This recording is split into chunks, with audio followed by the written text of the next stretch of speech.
Hey everyone, RogueGold here. Welcome back to The Division 2. I am quite excited for this video because I'm not exaggerating when I say that I have been trying to get this build together for years. Now this is a deep cut. You probably wouldn't know this unless you've watched me for years and years, but back in The Division 1, I was a pretty decent sniper. You know, I think my most popular and most viewed Division 1 video I ever made was my Hunter's Faith build that I used to run a lot in the DZ and PvP. That's also the video where I landed my best Division clip, I think, ever, where I just charged into like a group of 5 people in last stand and came out victorious with my sniper build. But anyway, the big difference between, see what I'm talking about? The big difference between sniping in the Division 2 and the Division 1 was the fact that they made the change to where if you run a scope, which is how you get the most amount of headshot damage, you have to scope in, right? You can't just shoulder it like you're able to in the Division 1.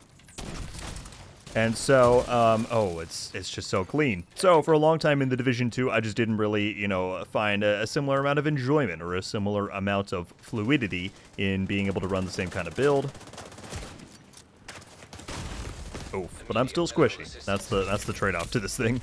Anyways, I've been trying to figure out for a long time the best way to put together a sniper build without the use of a scope, and it's certainly not impossible. People have done it before. I don't want to claim like I'm the first person to ever be able to do this in the game, but they were usually pretty intricate. They had a lot of like steps to them, different buffs you had to pop, all of that. With the latest gear that they've introduced this season, I've now mixed that in with some pre-existing options to make what I think is a very easy to put together, very easy to run, one-shot sniper build for PvP. And the best part, like I said, there's no scope required.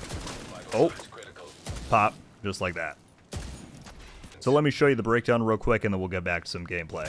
Alright, so this is what we're looking at for it here. Quite simple. You're just pumping in as much damage and headshot damage as possible to make up for the lack of the scope on the gun, like I said. So before I show any pieces, if I jump over the stats, you'll see I have almost 300% headshot damage, again without the use of a dedicated scope, and that can go over 300 once I optimize a few of these pieces. But for the primary, we have the Eckham's long stick. This is a very good named Marksman rifle. You get perfect ranger on it, which just means you get more damage the farther away you are from your target, which ideally you're farther away from your target when you're taking shots, so that works pretty well. I've got damage to targets out of cover on there. For the mods, I then have the 3% headshot damage, Express 3 hollow sight. This is not needed, you know, you could easily run a crit one. I just, you know, I like the more headshots, that's what I'm going for. I got crit on the muzzle there, and then the stiff integrated spring for the extra 5% weapon damage. Other weapons are totally up to you. I don't think I've used them once in this whole thing, but anyway, you got those. What's then tying all of this together is the ninja bike. This is allowing us to get a bunch of base stats that we can then just pump into the gun, and that is what is giving us that potential to one-shot, you know, I would say 90 to 95% of players you're going to come across in PvP. The reason why this build has become much easier to make this season, though, is because of the new Breaking Point gear set. It provides a lot of really good stats and bonuses. So by running 2 pieces of this in combination with the ninja bike, we're getting 25% marksman rifle damage, 30% headshot damage, and 15% weapon handling. Similarly, we're using 2 pieces of the hotshot gear set, which is the other more recent sniper gear set to release back in Season 11. By running 2 pieces of that with the ninja bike, we get an additional 30% marksman rifle damage and 30% headshot damage. And then on the chest piece, we have 1 piece of Habsburg Guard, which again is a very good sniper brand. By running just 1 of this with the ninja bike, we're getting 15%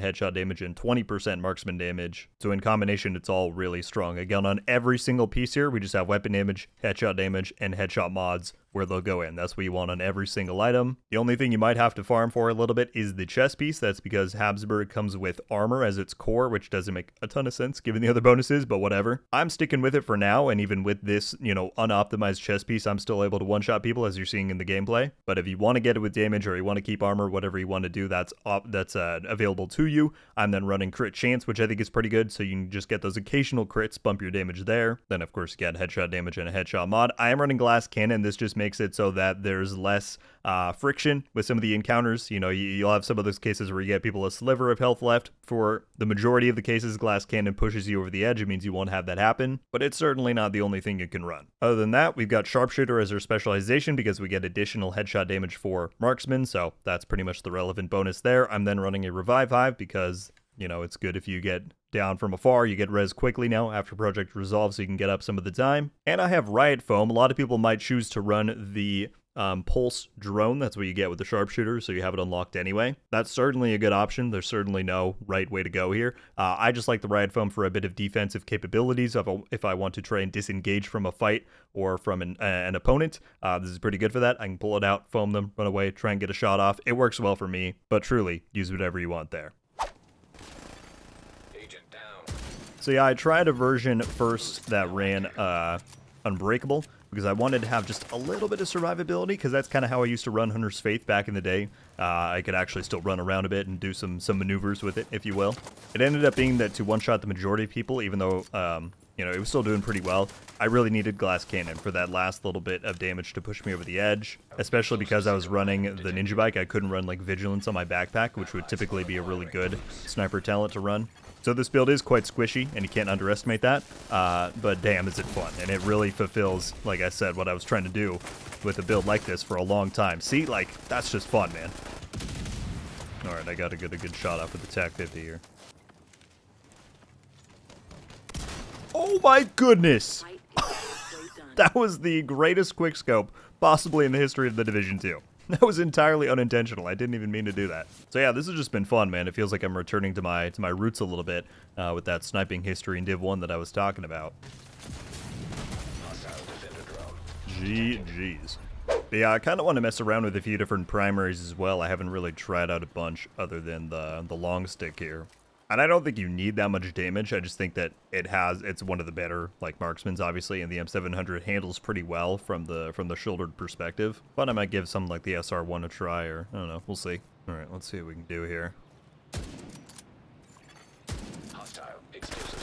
Oh, two!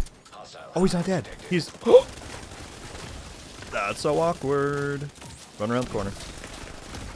Dang, that was so unfortunate. He got quick res by the hive, and the other guy was like an actual sliver of health.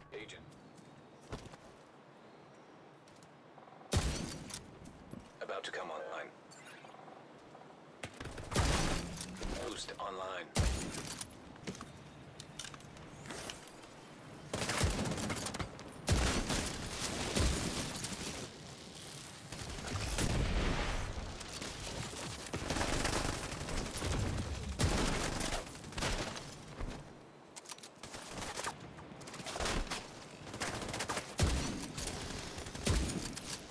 Yeah, guys, just wanted to show you some gameplay with this thing. I've been having a ton of fun with it, so as always, I like to pass along what I enjoy playing, so that if any of you want to try it out, you can. Plenty of different guns and little modifications you can make to the setup, I'm sure, so if you have any other alternative suggestions or things that work well for you in the realm of sniping in the Division 2, then I would love to hear it. Certainly share. But yeah, really appreciate y'all checking out the video, and I will see you all in the next one. Until then, RogueGold.